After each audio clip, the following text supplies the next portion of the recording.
काशी में प्रतिदिन ये होता, आज महादेव जी साक्षात आएंगे, सुबह से तैयारी हो जाती थी, आज महादेव जी आएंगे। घाट में ही रहते थे, पंडों की छतरी के नीचे तपती हुई धूप, तो घाट में धूप ऐसे ज्वाला सी लगती थी, और छोटी सी छतरी, उसी के नीचे दोपहर रात्रि वहीं 2 बजे तक तो तपती थी फर्श, और 2 बजे के बाद स्नान करके महादेव जी विश्वनाथ जी पहुंच गए।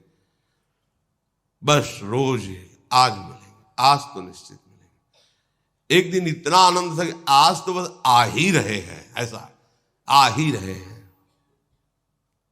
जैसी भावना करोगे, जा पर जाकर सत्य सने हो, सो तो ही मिले न कुछ संदेह हो।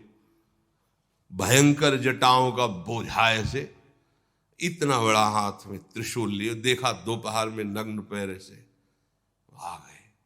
अब अपने जो जहां पागल हुए उसको दिखाई, साष्टांग दंडवत, मौन, कुछ बोले नहीं उससे। हम तो बस वैसे स्तब्ध, जैसे कोई जड़वत।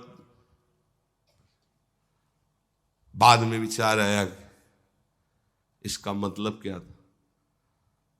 मैं ही मैं हूं, दूसरा कोई नहीं है। अलग से देख ले की भावना मत करो, कण कण में मैं विराजमान हूं। एक दिन भाई जी के प्रति बहुत आकर्षण जब था, तो एक स्वप्न देखा कि स्वप्न में हम भाई जी से पूछ रहे कि मुझे श्री कृष्ण की प्राप्ति कब होगी। इसके बाद की बात, भाई जी ने ऐसे चश्मा करके ऐसे देखा, राधा बाबा बगल में बैठे, और कहा जब श्री कृष्ण बन जाओगे तब श्री कृष्ण की प्राप्ति होगी। जगने पर, बहुत विचार करने पर फिर यह कि श्री कृष्ण बन जाओगे, भाई जी का तात्पर्य क्या था? तब समझ में आ गया। मन कृष्णाकार, बुद्धि कृष्णाकार, चित्त कृष्णाकार, अहम कृष्णाकार, तब कृष्ण साक्षात्कार हो गया। नित्य युक्तस्य योगिनः तस्याहं सुलभा पार्थ नित्य युक्तस्य योगिनः।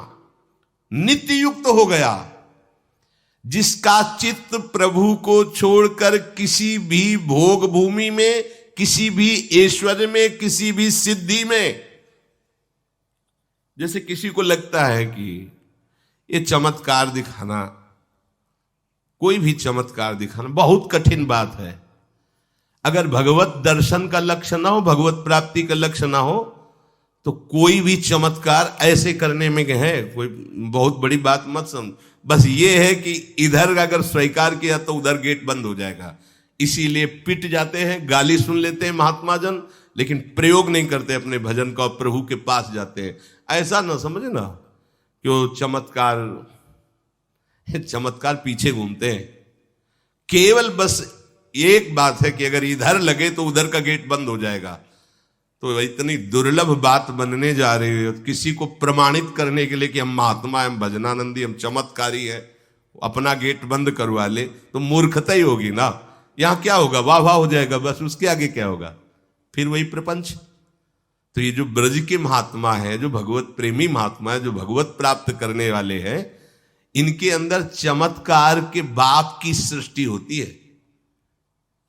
ये चमत्कार बहुत ऊपर होते हैं। ये नहीं सोचना चाहिए कि इनमें भजन होता तो उसने 2 थप्पड़ मारे भस्म कर देते।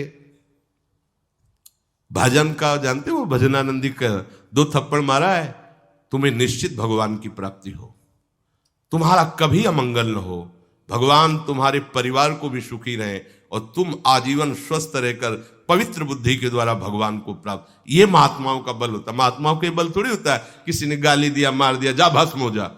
ये भस्मासुर थोड़ी होते हैं महात्मा, है भाई भस्म कर दिया, नष्ट नहीं। साधुते हो न कारज, तब भगवान उनके अधीन होते हैं।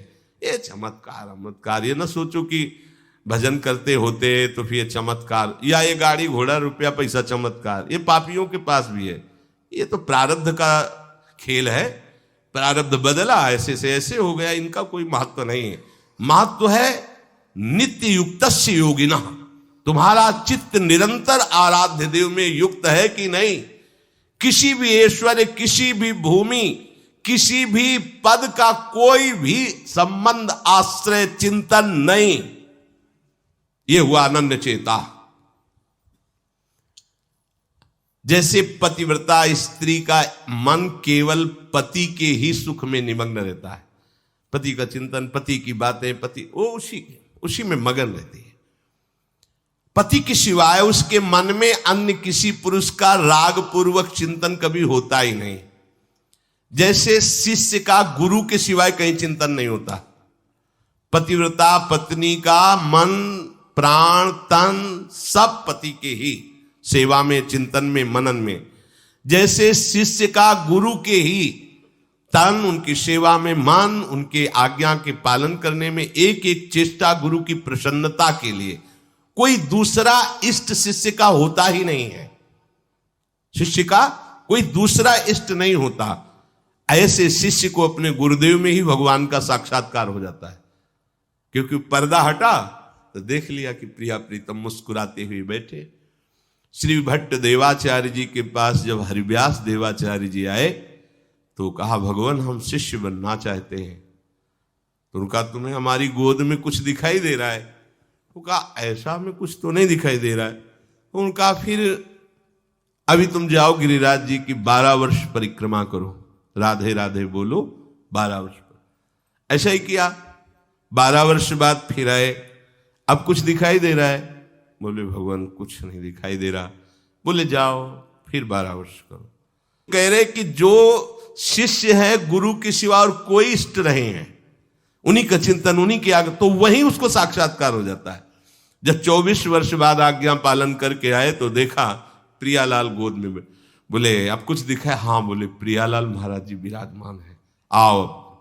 वही महावाणी के रचयिता श्री हरिव्यास देवाचार्य जी गुरु आज्ञा में एक कदम पीछे ने 24 वर्ष गिरिराज जी की परिक्रमा राधे राधे आए नहीं, जब तक आज्ञा पालन नहीं हुई। आज्ञा पालन साक्षात्कार करने के बाद मंत्र दीक्षा दी। आज्ञा पालन का फल भगवत साक्षात्कार।